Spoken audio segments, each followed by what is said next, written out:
Do you know that the Atlantic hurricane season lasts from June 1st to November 30th?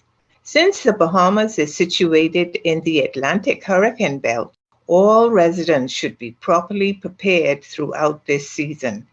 It is important to keep abreast of the weather forecasts and alerts from a reliable weather source. And in the Bahamas, this would be the Bahamas Department of Meteorology, whose job it is to closely monitor, advise, and protect the Bahamian archipelago.